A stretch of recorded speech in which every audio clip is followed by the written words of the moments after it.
Halo teman-teman, hari ini aku akan ngejelasin Odoo tentang pengelolaan aset. Pertama, ada pengertian dari pengelolaan aset. Pengelolaan aset di Odoo merupakan salah satu modul penting untuk mengelola aset perusahaan seperti peralatan, kendaraan, properti, atau perangkat lainnya yang dimiliki oleh organisasi. Modul ini membantu perusahaan dalam memantau aset mereka, menghitung penyusutan, dan mencatat transaksi terkait. Lalu ada pengantar modul aset. Definisi aset. Aset adalah sumber daya yang dimiliki perusahaan dengan nilai ekonomis yang digunakan untuk operasional perusahaan. Fungsi utama modul aset adalah yang pertama, pencatatan aset tetap, yang kedua, perhitungan dan pencatatan penyusutan, yang ketiga, penjualan atau penghapusan aset, dan yang keempat adalah pelacakan nilai buku aset. Lalu di sini ada konfigurasi awal, aktivasi modul aset. Modul pengelolaan aset dapat diaktifkan melalui aplikasi accounting atau invoice. Pengaturan akun aset.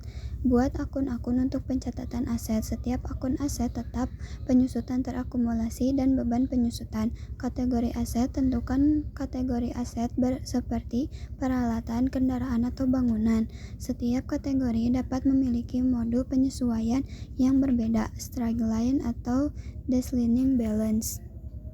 Kemudian di sini ada pencatatan aset baru. Aset dapat ditambahkan melalui modul accounting dengan langkah-langkah berikut. Yang pertama, masuk ke accounting, lalu configuration, lalu asset models. Klik create atau membuat aset baru. Isi detail seperti nama aset, kategori aset, nilai awal aset, tanggal pembelian, umur ekonomis dalam tahun atau bulan, dan metode penyusutan. Kemudian di sini juga ada perhitungan penyusutan.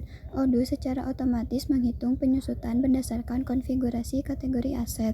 Metode penyusutan yang didukung adalah straight line atau garis lurus.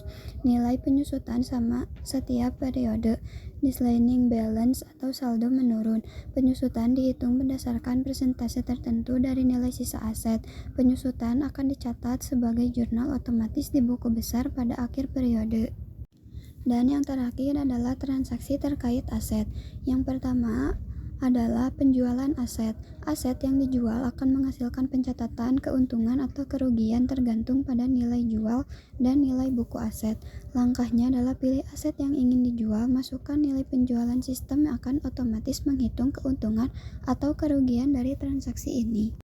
Lalu yang kedua adalah penghapusan aset. Penghapusan dilakukan jika aset tidak lagi digunakan atau hilang.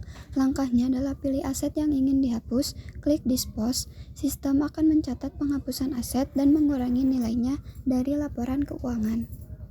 Sekian materi tentang Odoo pengelolaan aset dari saya. Terima kasih.